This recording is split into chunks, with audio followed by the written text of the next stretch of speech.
नमस्कार. वाचस्पती अशोक कुमार चट्टोपाध्याय लिखित योगीराज श्री श्यामाचरण लाहिरी यांचे चरित्र आपण वाचत आहोत. अनुवादक आहेत चंद्रशेखर अच्युत पाध्ये. आज आपण 6व्या प्रकरणाचा शेवटचा भाग वाचणार आहोत. परावर्ती काळात असे पाहण्यात आले की पंचानन भट्टाचार्य यांचे शिष्य आणि लालगोला हायस्कूलचे मुख्याध्यापक वरदाचरण मुजुमदार यांच्याकडून काजी नजरुल इस्लाम आणि नेताजी सुभाषचंद्र बोस यांनी या महान क्रियायोगाची दीक्षा घेतली होती. असं पण ऐकलं जातं की वरदाबाबू यांच्याबद्दल आपले मत व्यक्त करताना ऋषी अरविंद म्हणतात, the greatest Yogi of modern Bengal. नेताजींनी 12 जून 1939ला सोमवारी वरदाबाबू यांच्याकडून दीक्षा घेतली होती. याशिवाय रामदयाल मुजुमदार यांच्याकडून सीताराम ओंकारनाथ यांनी योगदीक्षा प्राप्त केली होती. याच योगाच्या माध्यमातून त्यांनी जीवनाला सुंदर बनवले, तसेच हर एक प्रकारची सफलता प्राप्त केली होती. हा महान योग हीच या महात्म्यांच्या जीवनाची गुप्त किल्ली होती आणि ह्याच किल्लीच्या साहाय्याने त्या लोकांनी आपापल्या हृदय मंदिराचे दरवाजे उघडण्याची क्षमता प्राप्त केली होती. हेच त्यांच्या उन्नतीचे आणि परम उत्कर्षाचे साधन होते. ह्याच योगकर्माच्या संपादनाने त्यांना हृदय देवतेची उपलब्धी झाली आणि त्याच्या जोरावर लोककल्याणाची धुरा त्यांनी सांभाळली. आज अधिकांश व्यक्ती योगकर्म करू शकत नाहीत, त्यामुळे त्यांची इंद्रिये अकार्यक्षम आणि अस्वच्छ राहतात. धर्माचे जे थाटामाटाचे बाह्य स्वरूप आहे त्याच्याकडे आकृष्ट झाल्यामुळेच आज देशामध्ये इतका अन्याय आणि अत्याचार आढळून येतो. म्हणूनच योगीराज म्हणत, ही योगसाधना केल्याने माणसाचे जीवन सुंदर तसेच महिमामय किंवा श्रेष्ठ होते. आत्म्याला मान राखण्याची ज्याला शुद्ध आहे, सजगता आहे, सचेतनता आहे, तोच वस्तुतः मनुष्य आहे. परंतु या हृदय मंदिराचे मुख्य दार उघडणार कसे, या संबंधात योगीराज म्हणाले आहेत, उलट पवन का ठोकर मारे खोले दरवाजा. अर्थात जो श्वासरूपी वायू वरून खाली संचरणशील आहे, अर्थात बहिर्मुखी आहे, त्याला अंतर्मुखी करून ठोकर क्रियारूपी कौशल्याने हृदय मंदिराचे दार उघडावे लागेल. आणखी लिहिले आहे की ऊंजों से धक्का देने से तब दरवाजा खुलेगा. अर्थात ओंकार क्रियेद्वारा हृदयाला जोरात धक्का मारण्याने हृदय मंदिराचा दरवाजा उघडला जातो. ऊंचेयदा जोर से हृदय में ठोकर मारने से आपसे आप नेसा होय जो ठहर जे आदा होय. परत लिहिले आहे, जोर से ऊ में ठोकर मारने से जेदा स्थिर होता है. अर्थात ठोकर क्रियारूप ओंकार क्रिया जोरात करत राहिल्याने हृदय ग्रंथी भेदन होते आणि तेव्हाच बंद दरवाजा उघडल्यामुळे अज्ञान दूर होते. ही ठोकर क्रिया करत राहिल्याने आपोआप गाढ नशा होईल आणि स्थिर पदामध्ये अधिक वेळ स्थिती किंवा अवस्थान होईल. ह्या अवस्थेला प्राप्त केल्यानंतर दुसऱ्याच्या दुःखामुळे मन कातर व्हायला लागते. योगीराज म्हणत असत की इतक्या वेगवेगळ्या मूर्ती असल्या तरी त्या एकाच्याच आहेत. जितक्या वेगळ्या मूर्ती तितकी वेगळी स्वरूपे आहेत असे समजणे चुकीचे आहे. मूर्तीचे दर्शन करणे, उपदेश ऐकणे, ईश्वराशी काल्पनिक लीला करणे ही अध्यात्माची सर्व बाह्य रूपे आहेत. कारण अंतिम ज्ञान हे फक्त अद्वैताच्या स्थितीतच शक्य आहे. तेव्हा भक्त आणि भगवंत कोणताही भेद किंवा अंतर नसते. त्यावेळेस तर फक्त ती आत्मसत्ताच स्वयंप्रकाशात विराजमान असते. प्राथमिक भगवत दर्शन किंवा श्रवण इतके कठीण असत नाही, परंतु यथार्थतः भगवत दर्शन अत्यंत दुर्मिळ आहे. अत्यंत कठोर साधना करून क्रमाक्रमाने अनेक परीक्षा उत्तीर्ण केल्यानंतर एखाद्या साधनेच्या पीठभूमीवर स्थापित होऊन भगवत दर्शन प्राप्त करू शकतो. योगीगण जीवरूपी शिवात या परमशिवरूपाचे आत्मदर्शन करून कृतार्थ होतात. परंतु वर्तमान युगात मनात एवढी अनास्था, विश्वासहीनता, श्रद्धाहीनता आहे की त्यामुळे असे दर्शन संभवत नाही. वर्तमान युगातील मनुष्याचे मन तर्कवितर्क आणि संशयाने ग्रस्त असल्यामुळे मनाचा साधेपणा, निर्मळता अत्यंत दुर्मिळ झाली आहे. म्हणून इतकी सहज साध्य गोष्ट आता दुर्मिळ झाली आहे. परंतु योग दीक्षा संपूर्ण रूपाने वैज्ञानिक शिक्षाक्रमावर आधारित आहे. ज्याप्रमाणे 2 + 2 = 4 होतात, त्याचप्रमाणे योगिक क्रियांच्या यथायोग्य अभ्यासलभ्य अनुभूती, आनंद लोकांचे एक एक दरवाजे क्रमशः उघडत जातात. जगात तर मनुष्याचे कुठले आत्मधर्म नामक तत्व असेल तर ते हा योग धर्म आहे, ज्याची तात्विक व्याख्या योग दर्शन यामध्ये उपलब्ध आहे. आणि अतीत काळातील सिंधू नदीकाठच्या सभ्यतेच्या सापडलेल्या अवशेषामुळे त्या सत्यतेचे स्थूल प्रमाण आता प्राप्त झाले आहे. अगदी वर्तमान काळापर्यंत जगातल्या सर्व देशांमध्ये तसेच सर्व संप्रदायांमध्ये लोकांच्या साधना पद्धतीत योग तत्वाच्या भूमिकेचे प्रत्यक्ष किंवा अप्रत्यक्ष दर्शन होते. गुरुच्या रूपाने भगवंत अवतीर्ण होऊन भक्ताला त्याच्या गरजेप्रमाणे नियंत्रित करून त्याला उपदेश करतात. अशा गुरुला सद्गुरू म्हणतात. एकदा सद्गुरू लाभला की मग गुरुच्या अभावाचे दुःख त्याला जाणवत नाही. जो सत्याचा शोध घेऊ इच्छितो तो जर अविश्वासू आणि शंकेखोर असेल तर ईश्वराच्या कृपाशक्ती प्राप्तीचा मार्गच बंद होतो. भावनेने एक वेळ परमेश्वराचा अनुग्रह प्राप्त करणे सोपे आहे, परंतु आपल्या शक्ती सामर्थ्याने किंवा धारणा शक्तीने त्याला साध्य करणे किंवा त्याच्या सहाय्याने आत्मशक्तीचा विकास करणे अत्यंत कठीण आहे. ज्ञान म्हटल्यावर सर्वसामान्य ज्ञान असे आपल्याला लगेच लक्षात येते, परंतु विज्ञानाचा अर्थ पुस्तकी ज्ञान किंवा तर्कविचार असा नाही, तसेच ती भाव किंवा कल्पना पण नाही. विज्ञान म्हणजे प्रत्यक्ष दर्शन किंवा अनुभूती आहे. अर्थात विशिष्ट अथवा विशेष ज्ञान यालाच विज्ञान म्हणतात, त्यालाच आत्मज्ञान म्हणतात. दृश्य धातू ज्ञानार्थक आहे, म्हणजे दर्शन याचा वास्तविक अर्थ ज्ञान असाच आहे.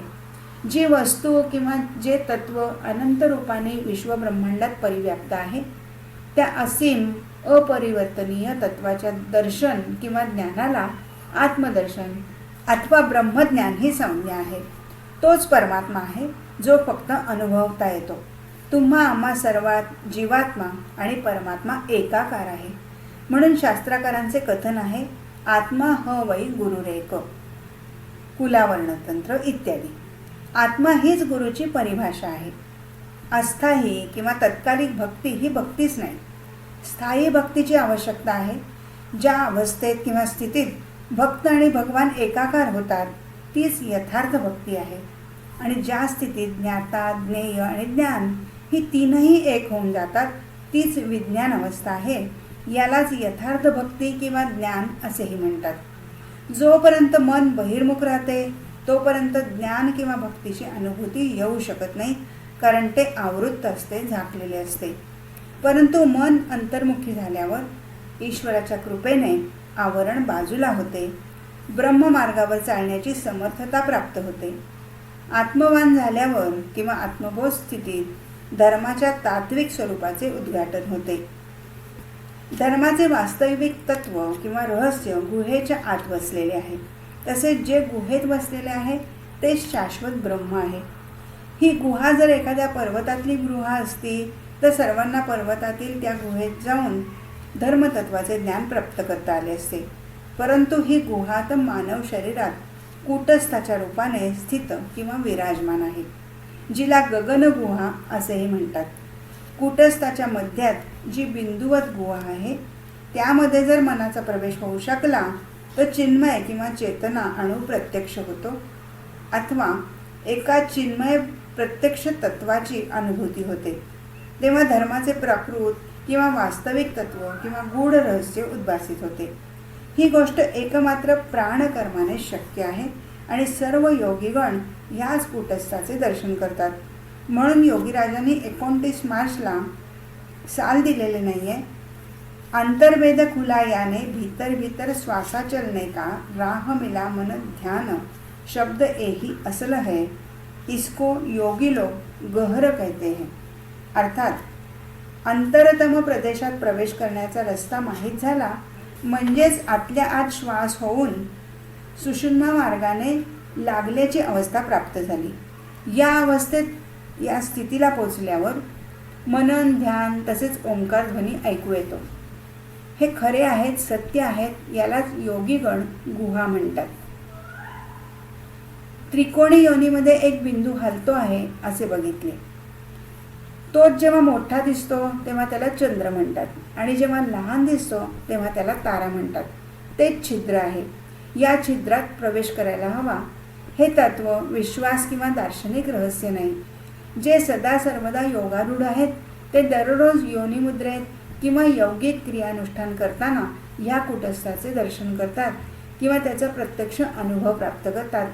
याच प्रसंगाला ब्रह्मोपनिषदात असे म्हटले आहे, कूटस्थाच्या मध्यात जो बिंदू स्वरूप अणू आहे त्याचे परिमाण केसाच्या अग्रभागाच्या 1000व्या भागाच्या अर्ध्या भागा एवढे आहे. याचा अर्थ अर्धा भाग म्हणजे केशाग्राच्या 4000व्या भागाचा एक भाग. तो ब्रह्माणू एवढा सूक्ष्म आहे की बुद्धीला समजण्याचा कोणता उपाय नाही. त्यासाठी अव्यक्त पद प्राप्त केल्याशिवाय अथवा जीवाचा शिव झाल्याशिवाय स्वयंबोध होत नाही. गीतेत सांगितले आहे की सूक्ष्मत्वात तदविज्ञेयम. सूक्ष्मतम किंवा रूप आदी रहित असल्याने तो अविज्ञेय म्हणजे जाणता येत नाही. चिन्मय ब्रह्म जीवाच्या शरीरात कूटस्थाच्या खाली प्राणाच्या चंचल रूपात स्थित आहे आणि भ्रूमध्यात किंवा 2 भुवयांच्या वर आदित्य हृदयात स्थिर प्राण रूपात स्थित आहे. स्थावर जंगम अथवा चर अचर सर्व काही तोच आहे. तो जेव्हा ब्रह्माणू रूपात अत्यंत सूक्ष्म भावाने अवस्थित असताना अविज्ञेय आहे आणि तेव्हा विशेष रूपाने जाणणे शक्य नाही. म्हणून या चिन्मय ब्रह्माला किंवा ईश तत्वाला ज्ञानादितम निरंजनम म्हटलेलं आहे. जे त्या सर्वव्यापी ईश्वर तत्वाला अज्ञानामुळे जाणू शकत नाहीत त्यांच्यासाठी तो दूर आहे. परंतु आत्मतत्व पारायण ज्ञानियांसाठी तो नित्य सन्निध आहे. त्यांच्या आतमध्ये आहे. तो ज्ञान आहे, तो ज्ञेय आहे आणि साधनाद्वारे ज्ञानगम्य आहे किंवा बोधगम्य आहे. या संदर्भात योगीराजांनी जे लिहिलेले आहे ते असे, जो ज्याला हवा आहे त्या मार्गाचा आश्रय घेऊ शकतो. परंतु धर्मतत्वाचे ज्ञान प्राप्त करायचे असेल तर मात्र त्याला ह्या गृहस्थ ऋषीने प्रदर्शित केलेल्या मार्गाचे अनुकरण करावे लागेल. जो मननशील आहे तोच मुनी आहे.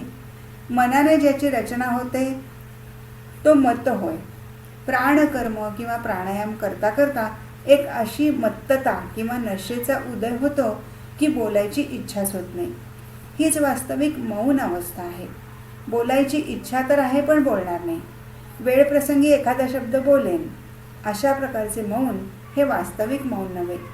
इच्छांचा नाश झाल्यावर मौनी स्थिती आपोआप होते. इच्छा असेपर्यंत मौनाचे पालन होऊ शकत नाही. जोपर्यंत चंचल मनाच्या साहाय्याने सत्याचा किंवा आत्म्याच्या दर्शनाच्या प्राप्तीसाठी प्रयत्न केला जाईल तोपर्यंत त्या अखंड सत्याच्या प्राप्तीची शक्यता नाही. त्या आत्मसत्याच्या धारणेसाठी मनाचा निरोध करावाच लागेल. तेव्हाच निरुद्ध किंवा नियंत्रणाच्या स्थितीत आत्म्याचा स्वयंप्रकाश उद्भासित होतो. मन कल्पनाशक्तीने त्याचे पृथक्करण करून तो वेगवेगळ्या स्वरूपात पाहण्याचा प्रयत्न करते. हा तर मनाचा स्वभावच आहे. म्हणून कसलाही विकल्प नसलेले सत्य किंवा आत्मसत्याच्या प्राप्तीकरता मनाच्या पलीकडे जायला हवे. अर्थात प्रभास मानसभूमीवर परमसत्याचे दर्शन होते. अशा अवस्थेत मतभिन्नतेचा प्रश्नच उद्भवत नाही, कारण जिथे मनच नाही तिथे मत कुठून असणार. जेव्हा मन आणि प्राण दोन्हीही सत्तांना समान रूपाने आत्मज्ञानात गतिशील किंवा स्थितिशील केल्यावर यथार्थ भक्ती किंवा भगवत प्राप्ती शक्य आहे. परंतु प्रदीर्घ साधनेशिवाय हे शक्य नाही. भगवत प्राप्तीकरता सर्वप्रथम आत्मभावानुकूल कार्य करावे लागेल. तेव्हा ज्ञान प्राप्त होईल. त्यानंतर आपोआप भक्तिभावाचा उदय होईल. म्हणूनच योगीराज म्हणत असत, गुळ बनवताना त्यातील मळ वारंवार काढल्याने गुळ निर्मळ होतो.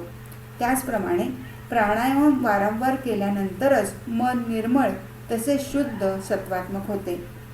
ते भक्तांना उपदेश देताना असेही म्हणत असत, उलटे लिहिलेले आरशात बघितल्यावर सुलटे दिसते. तद्वत देहातील वायूला उलटे केल्यावर स्वरूप दर्शन होते. शुद्ध भक्ती हीच वास्तविक भक्ती आहे. ही शुद्ध भक्ती अज्ञान दूर झाल्यावरच प्राप्त केली जाऊ शकते. म्हणूनच ते म्हणत असत, उत्तम प्राणकर्म करत राहिल्यावर आपोआप अज्ञानाचा पाश कापला जाईल. हाच स्वधर्म आहे. म्हणूनच भगवान श्रीकृष्णांनी गीतेत म्हटले आहे, श्रेयान स्वधर्मो विगुण परधर्मात स्वनुष्ठितान स्वधर्मे निधनम श्रेय परधर्मो भयावह. अर्थात सुंदर रूपाने अनुष्ठित परधर्मापेक्षा किंवा इंद्रिय धर्मापेक्षा दोषपूर्ण स्वधर्म किंवा आत्मधर्म हा श्रेष्ठ आहे. नव्याने अभ्यास करणाऱ्यांमध्ये सुरुवातीला दोषपूर्ण असणारच. हा आत्मधर्म अभ्यास सापेक्ष आहे. ह्या आत्मधर्मरूप स्वधर्माचे पालन करता करता म्हणजेच प्राणकर्म किंवा प्राणायाम करता करता जर मरण आले तर ते देखील जास्त श्रेयस्कर आहे. पण परधर्मरूप इंद्रिय धर्म सदा आशंकाजनक किंवा भयावह आहे. कारण प्राणाची चंचल गती भगवत प्राप्तीमध्ये बाधा उत्पन्न करते. यामुळे जन्ममरण अनिवार्य आहे. योगीराज म्हणत असत की प्रत्यक्ष दर्शनाशिवाय प्रेमाचा किंवा भक्तीचा उदय होऊ शकत नाही. अपत्यहीनाला अपत्यप्रेम असू शकत नाही. पुत्रजन्माबरोबर पुत्रप्रेम लगेच जागृत होते काय? नाही, तात्काळ तसे होत नाही. पुत्राचे संगोपन करताना बाललीला पाहताना प्रेम नकळत वाढत जाते. तसेच ज्या ईश्वराला कधी पाहिले नाही त्याच्याबद्दल नुसत्या अनुमानाने खरे प्रेम कसे वाटणार? कदाचित पूर्वजन्मातील संस्कारामुळे लाखो लोकात एखाद्याला असे प्रेम वाटण्याची शक्यता आहे. नित्य नियमान दररोज प्राणकर्म किंवा प्राणायामासंबंधी कौशल्यपूर्ण योगकर्म करत राहिल्याने थोडे थोडे आत्मज्योती दर्शन अवश्य होत राहते. दररोज जितक्या प्रमाणात आत्मज्योतीचे दर्शन होत राहते त्या प्रमाणात अज्ञात रूपाने प्रेमभक्तीची अभिव्यक्ती होत राहते.